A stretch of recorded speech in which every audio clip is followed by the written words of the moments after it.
Greetings viewers, Sir Kirk Knight of Green here with a little video on Jurassic Park Operation Genesis.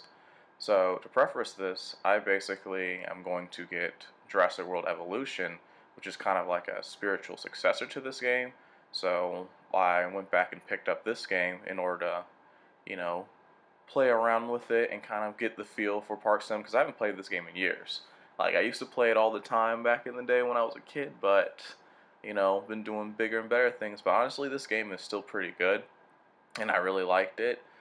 And one thing that I was trying to do here is, so I've been trying to get this 5-star park in under 2 years. So that's about less than 2 hours in real world time. So the thing with this is that every single time that I would make a 5-star park previously, it would always take till about 2002 for me to actually get that park. However, this is the first time I've ever made a park that took less than that time, so in 2001, and I'm happy about that. So I'm just going to go over this park and kind of all the little tips, tricks, and things that have happened to help me get that 5-star. So let's load it up and let's just look at it. So off the bat, we're going to see a lot of crap that's going to be happening. So this right here that I made, this little island, is where all the bad dinosaurs go. So if the dinosaur starts rampaging and starts being insane, then I basically put them on that island. So honestly, right now, I gotta take care of these T-Rexes, or this T-Rex right here, because he honestly starts rampaging a lot. I think it's because I keep them all in small spaces. That's why they rampage a lot, but Spinosauruses, they don't really do all that much rampaging, so I appreciate them. But still, I'm going to be trying to move him over, because honestly, Spinosaurus used to live in these cages right here, but I had one Spinosaurus that got too old and was about to die of old age, and I basically wanted to put this T-Rex in here in order for them to fight to the death, sort of be entertainment for the park guests, but the Spinosaurus actually was pretty friendly with the T-Rex, and he died peacefully, in good terms with the T-Rex, and the T-Rex inherited that cage. Never really moved him, but, he kind of is really pretty stupid, and he starves himself, and then gets mad. And where's the spot? Oh, he's in the water. Okay, let me just move him. But it was just kind of annoying to deal with, so that's why there's that island of a T-Rex and a Spinosaurus. I got mad at that T-Rex for rampaging all the time.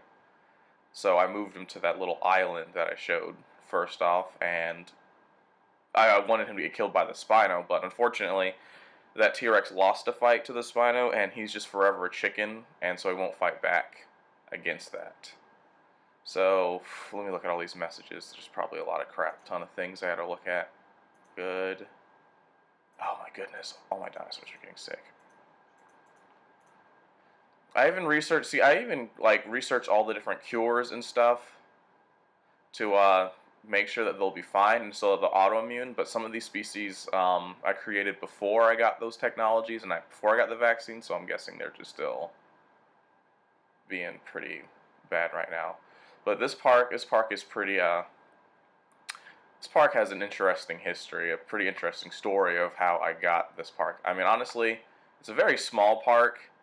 It's not really all that impressive, I would say, but, I think that with what I had, I basically did what I could with it. So, to start out with this park, so the first species so I basically just reset the game over and over again until I got the best start that I want to help boost my ratings initially. So I restarted the game until Acrocanthosauruses, so these guys right here, and Torosauruses, these guys right here, were the first dinosaurs that I had in my park. So I had already a 4-star carnivore and a pretty decent, oh no, he's sick, and a pretty decent herbivore to start off with. So that really did help boost my initial ratings going into it.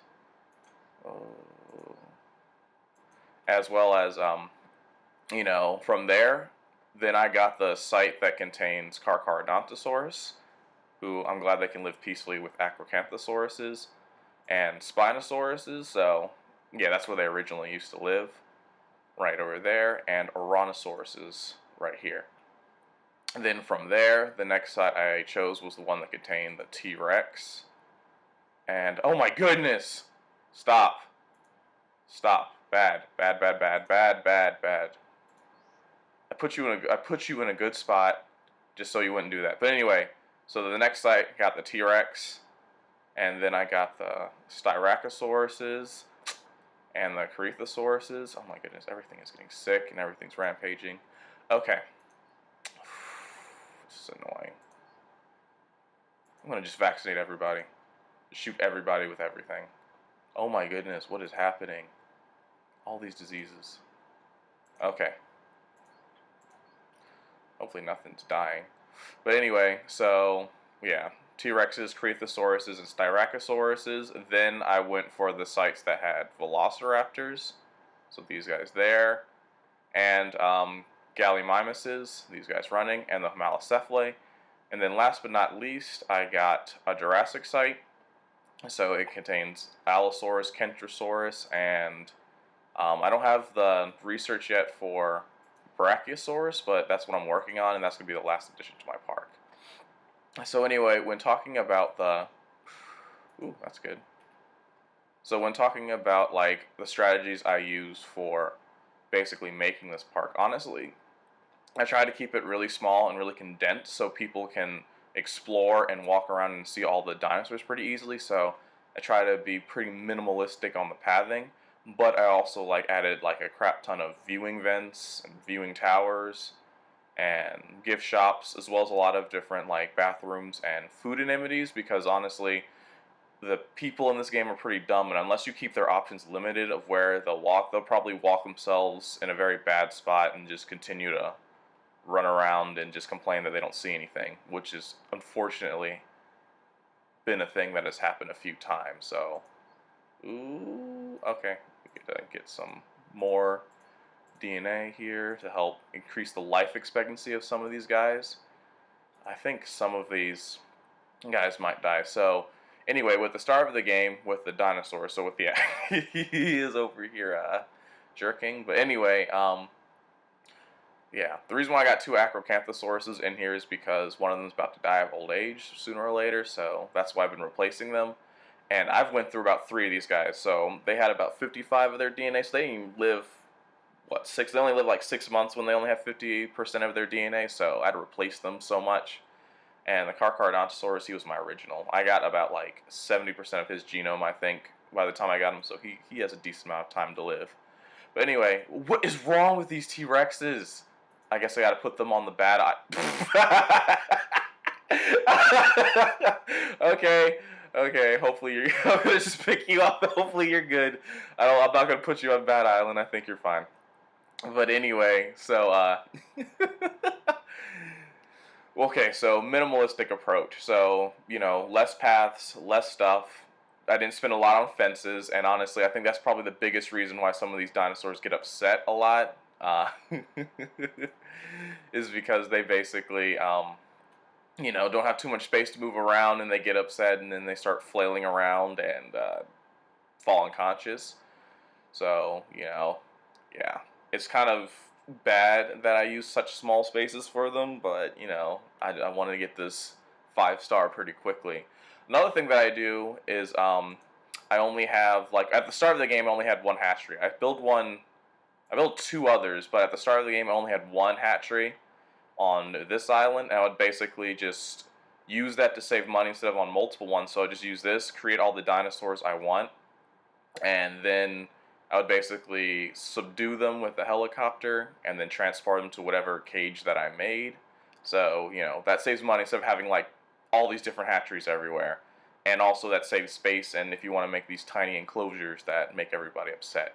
But because of that, there's literally, you know, limited places that these people can go to, as well as only a small park, so they'll be able to theoretically see everything relatively easily. So I guess that's a plus in that. So, this park was ridiculous to get going, because besides the rampaging dinosaurs and the sick dinosaurs and just making sure the guests don't lose their way, It was honestly just annoying because I had to constantly save about every month. Because in this game, when you look at the weather, yeah, okay, weather's pretty good here, but I literally had to deal with a ton of twisters, and honestly, that would be a setback, so I would just basically save before I would have to deal with all this twister nonsense, and it was really annoying. So, I kind of had to do a lot of save scumming in order to get to this sort of park that I have here, but it was worth it.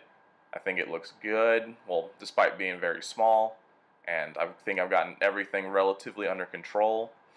So, honestly, another thing with this game is that this is an unmodded version of the game that I'm playing, and with the unmodded version, you can't really build all that much.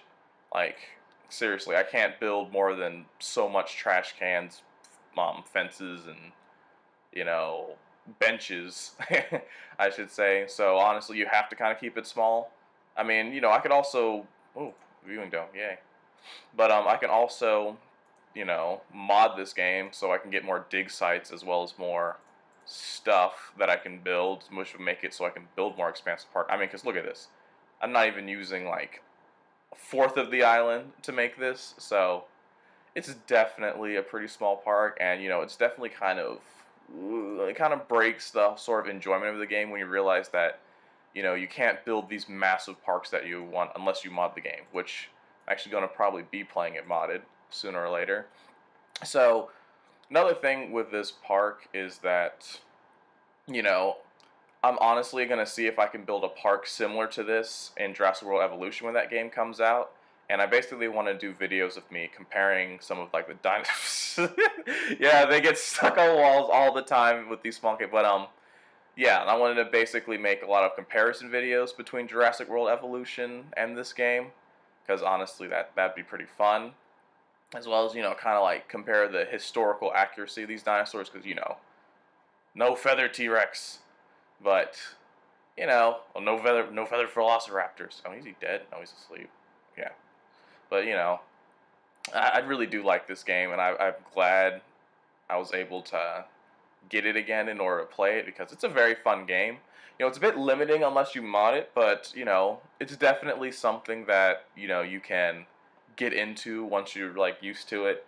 But oh my goodness, though, forgot to mention one of the biggest reasons why I was able to get this park up so fast was because I basically charged a crap ton of money at the beginning of the game for guest entrance fees. So with them, hilariously enough, so Peter Ludlow, the guy who was known for being a very greedy, selfish businessman, he messaged me complaining to me about how greedy I was because of how expensive the opening prices were. So I had to drop those down a bit, but I still kept them in the thousands, 2,000 range, because I was basically trying to get as much money as I can in order to basically fund for different fossils and amber, so I can basically get some of these, like, level 4, level 5 animals pretty quickly in order for my park rankings to increase very rapidly. But honestly, yeah, I didn't optimize like a lot of the stores and the viewing things and stuff, because really they don't make all that much money in the grand scheme of things. It's your park entrance that makes like 85% about, like, for me, of the stuff. Actually, I can look at the report of, yeah, most of my structures actually lose money. Yeah, they don't even make all that much money anyway, even if I were to, increase the prices to maximize yield, but still. Basically, yeah, like I said, just, get this to a high amount of money and basically use that money to invest in different fossils in order to, get these high-tier dinosaurs out pretty early. And honestly, it was just dealing with mostly all these different complaints and these dinosaurs being ridiculous and still running away. Oh, you're hungry. Okay. And honestly, it was fun. It's a bit stressful and annoying because, I wanted to like really get this park done in less than 2 hours or 2 years in game, so that was a thing, but I'm glad I did it. It was hard, and this park is not yet perfect, because honestly, with all these small cages, it's just an annoying hassle to deal with. And oh my goodness, why are you guys complaining? You know what? I'm just quitting this park. I got it where I want to. And really, I'm done. You know, I'm going to do some Jurassic World Evolution videos, compare it with this, so it'll be fun. Also going to play this game with modes, so mods. So, see you guys next time on that. Hope you enjoy my little park. Oh my goodness, please don't break it. And yeah, hope you guys enjoy. See you guys next time.